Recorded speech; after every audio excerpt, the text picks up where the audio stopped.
السلام علیکم ورحمۃ اللہ وبرکاتہ۔ بسم اللہ الرحمن الرحیم۔ سیرت نبوی صلی اللہ علیہ وسلم۔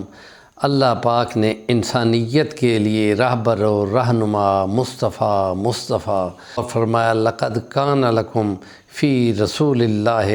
اسوۃ حسنۃ، اور یہ اسوہ حسنہ ہے، بہترین نمونہ ہے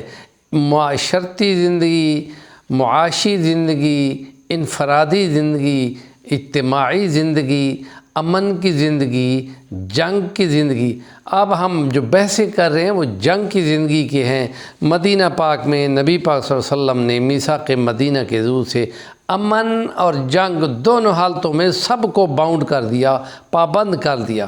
امن کی حالت میں آپ نے باقاعدہ انصاف سے فیصلے کیے اور نام کے مسلمان کو پیچھے کیا اور یہودی کو حق دلایا، اور اسے اپنے سب کو برابر کر دیا، اور فرمایا کہ تم سے پہلے قومیں اسی لیے ہلاک ہوئی تھیں کہ تم جب اللہ کے قانون میں تقسیم کر کے بندوں میں فرق کرتے تھے تو اللہ ناراض ہو جاتا تھا۔ اللہ کی ساری مخلوق، سارے انسان برابر ہیں اور ان کے حق بھی برابر ہیں، کوئی کسی کو بڑھا گھٹا نہیں سکتا، اور اللہ نے جو انصاف کیا ہے اس کے فیصلے چلتے آئے ہیں، اور اب آخر پہ مدینہ میں نبی پاک نے انصاف کے فیصلے کیے اور باقاعدہ سزا کا تعین کیا، اور بنائے ہوئے خود ساختہ اپنی مرضی کے دستوروں کو دور کر دیا، اور ریٹن تحریر جو دی وہ میثاق مدینہ کے روح سے امن قائم کر دیا۔ جنگ کی حالت آئی تو آپ نے ضابطہ اخلاق دیا اور اس میں بے شمار غیر حربی لوگوں کو باہر کر دیا۔ فرمایا کہ اب ان کی طرف کوئی چل کے نہیں جائے گا یا کوئی تلوار ان پہ نہیں رکھے گا، نہ عورت پہ، نہ بچے پہ، نہ بوڑھے پہ، نہ مذہبی پیشوا تھے، نہ مذہبی عبادت خانے پہ، نہ کسی بازار پہ، نہ کسی باغ پہ، نہ کسی کے کھیت پہ۔ اور وہ امن دے دیا کہ دشمن بھی مبہوت ہو گیا اور محبت میں گھر گیا، اور وہ بھاگے اسلام قبول کیا۔ اور تلوار تو دشمن کو دکھانے کے لیے تھی، اصل دلوں کو فتح کر لیا۔ اور جب دشمن مسحور ہو گیا اور مفتوح ہو گیا، اور 8 ہجری کو 10,000 کے لشکر کے سامنے جب 3,000 نے شکست تسلیم کر دی تو آپ نے بھی کہہ دیا جاؤ ہم نے معاف کیا۔ ایسے ہی ہم معاف کرتے ہیں جیسے حضرت یوسف علیہ السلام نے اپنے بھائیوں کو غلبہ پانے کے بعد، حکومت پانے کے بعد، اقتدار میں آنے کے بعد معاف کر دیا تھا۔ تو نبی پاک صلی اللہ علیہ وسلم نے مکہ کے لشکروں کو جو 1,000 سے اوپر تھے، 200 ان کو گھوڑے تھے، اور پھر ان کے 70 آدمی مار دیے اور 75 کے قریب گرفتار کر لیے۔ اب ان کے لیے یہ کیا گیا کہ ہر ایک اپنی رہائی کے لیے 5,000 درہم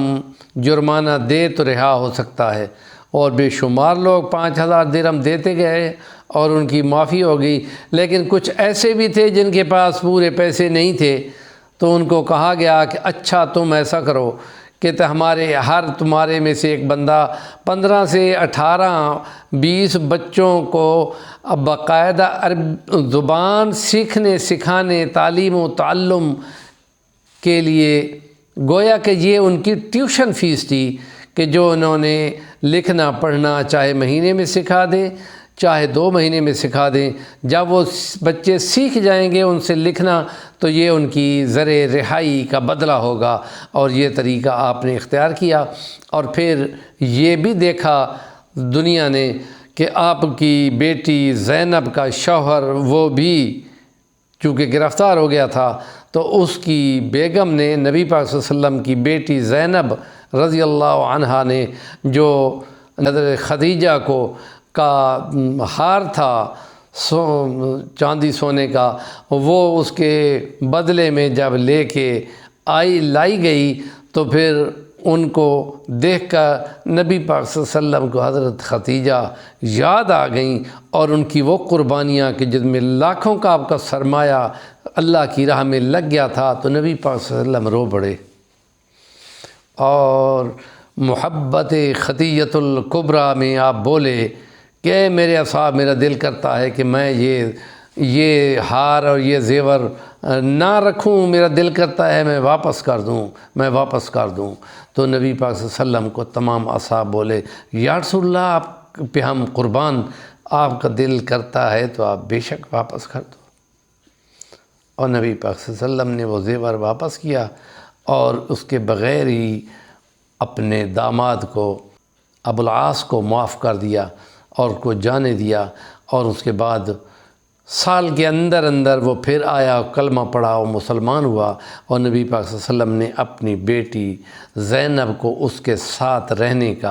کی اجازت دے دی۔ اور یہ جو فتویٰ لگاتے ہیں لوگ کہ یہ جی کافر ہوا، اس کا نکاح ٹوٹ گیا، دوبارہ نکاح بناؤ، اسلام سے پہلے کا یہ نکاح تھا، نکاح تو اسی طرح رہا ہے، یہ تو معاہدہ ہے، مسلم سے ہو یا نام مسلم سے ہو، نکاح تو ہو جاتا ہے، نتائج غلط نکلتے ہیں، لیکن نبی پاک صلی اللہ علیہ وسلم نے اس کو دوبارہ نکاح کرنے کی کوئی روایت یہاں موجود نہیں ہے۔ آپ نے پہلے فرمایا تھا ذرا بیٹا اس تو یہ کافر ہے اور تم مسلمان ہو تو اس سے تعلق میں جسمانی تعلق سے دور رہنا، اور جب وہ ایک دو دفعہ آیا تو آپ نے فرمایا مہمان ہے، میرا کزن ہے، ماسی کا بیٹا ہے، خالہ کا بیٹا ہے، میرے بچوں کا باپ ہے، اور اس کی خیال کیا، رعایت کی۔ لیکن اگلی مرتبہ وہ آیا تو کلمہ پڑھتا ہوا آیا اور مسلمان ہو گیا، تو آپ فرمایا ہاں بیٹا اب تم میاں بیوی ہو، اسی طرح رہو۔ تقریباً سال 2 سال کے اندر پھر حضرت زینب جو ہیں وہ بیمار ہو گئی تھیں ہجرت کے وقت، تو جو اونٹ گرا دیا گیا تھا اس کا زخم لگنے سے، ان کا بچہ ضائع ہونے سے، اس کے پیٹ میں جو خرابی ہوئی تھی وہ اسی کے انفیکشن سے فوت ہو گئیں۔ تو یہ ابو العاص اس بات پہ تڑپ اٹھتا تھا اور نبی پاک صلی اللہ علیہ وسلم کے سامنے بار بار آتا تھا، کہتا تھا یا رسول اللہ میں زینب کے بغیر نہیں رہ سکتا، اور نبی پاک صلی اللہ علیہ وسلم فرماتے ابو العاص صبر کرو، ابو العاص صبر کرو، لیکن سال کے اندر وہ برداشت نہ ہو سکا، اس کا دل پھٹ گیا اور فوت ہو گیا۔ یہ تاریخ کا حصہ ہیں، یہ واقعات، یہ محبت کی داستانیں ہیں، یہ ایثار و قربانی کے سلسلے ہیں، یہ وفا کے سلسلے ہیں جن کو ہم نے سننا ہے اور اپنا زیور بنانا ہے، ہمارا اپنا اخلاق بنانا ہے۔ اور یہ جو آندھی اور طوفان فرقہ واریت اور مذہبی نفرت کے، ان کا اس سیرت نبی صلی اللہ علیہ وسلم کے ساتھ کہیں دور کبھی تعلق نہیں ہے۔ ہمارے چینل کا نام ہے صفی الرحمن البانی، ضرور سبسکرائب کریں اور کام کی بات کا کمنٹ ضرور کیا کریں۔